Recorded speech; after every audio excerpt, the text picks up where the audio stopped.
Debu art and ক্রাফটে স্বাগত বন্ধুরা। আজকে আমি একটি নতুন ওয়াল পেন্টিং করেছি। কাজটা চলাকালীনই ভিডিওটি করা হয়েছে। তা এই পেন্টিংটা করার সময় পুরো দেয়াল জুড়ে আগে আমার স্কাই ব্লু করতে হয়েছে, একটু ডিপ করেই করতে হয়েছে। তারপর স্প্রে কালার দিয়ে, সাদা রঙের স্প্রে দিয়ে আমার মোটামুটি ব্যাকগ্রাউন্ডে হালকা হালকা করে আগে ছড়িয়ে দিতে হয়েছে আকাশের জন্য। তারপর আমি মেঘগুলো করেছি বোর্ডের মারফত, বোর্ড কাটিং করে। তারপর ঘাসগুলো প্রথমে ডিপ রং, তারপর ডিপ থেকে আস্তে আস্তে হালকা রং করতে হয়েছে। সবসময় মনে রাখতে হবে যে অ্যাক্রিলিক টেকনিকে ছবি করতে গেলে সবসময় আগে ডার্ক কালার করতে হয়, তারপর লাইট কালার করতে হয়, ধীরে ধীরে লাইটের দিকে আসতে হয়। এটি একটি কৃষ্ণচূড়া গাছ আমি এঁকেছি। গাছের গুড়িটি প্রথমে করে নিয়েছি ডার্ক কালার দিয়ে, আর গাছের পাতাগুলোর জন্য আমি সবুজ রং ডার্ক ভাবে ব্যবহার করেছি। ডার্ক করতে গেলে সবুজকে লাইট গ্রিনের সাথে একটু ব্লু মেশালেই হয়। ফুলের ক্ষেত্রে এখানে আমি প্রথমে ডার্ক রেড দিয়েছি, তার উপরে দেখো যে আমি ইয়েলো কালার হালকা করে ওর সাথে মিশিয়ে দিচ্ছি, তারপর ডাইরেক্টলি ইয়েলো কালার দিচ্ছি। তার মানে কি ডার্ক থেকে ধীরে ধীরে লাইটের দিকে আসবে। এটাই হচ্ছে অ্যাক্রিলিক কালারের ধর্ম।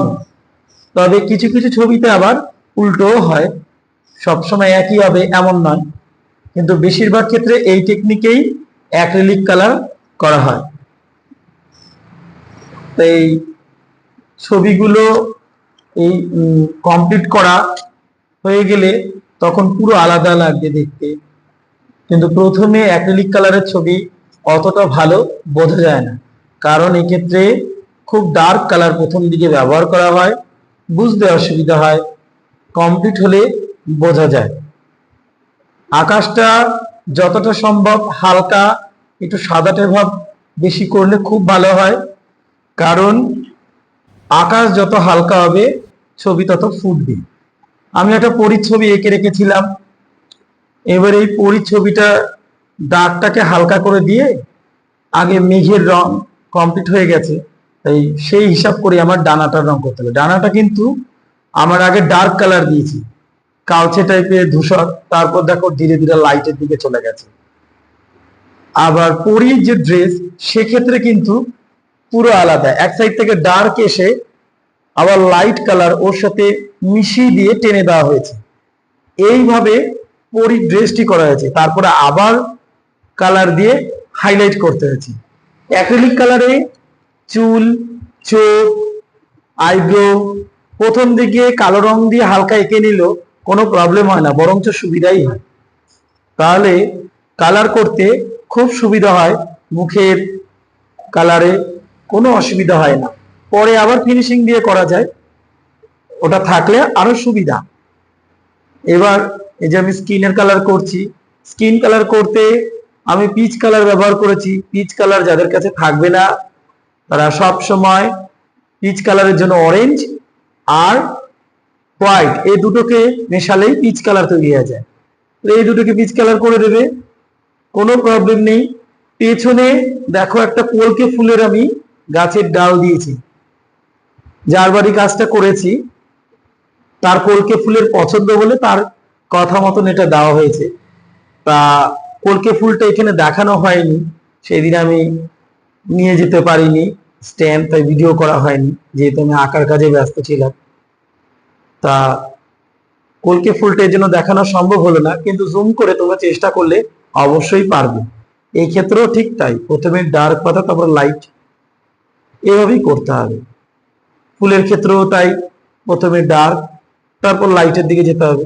পরীর হাতে দেখো একটা ফুলের মালা আছে, এই মালার ক্ষেত্রে প্রথমে কি করেছি, ইয়েলো কালারকে ডার্ক করেছি, করে নিয়ে তারপরে ইয়েলোর যত লাইট হয় ধীরে ধীরে দিচ্ছি। তাহলে পুরো ছবিটা আমার এরকম হলো।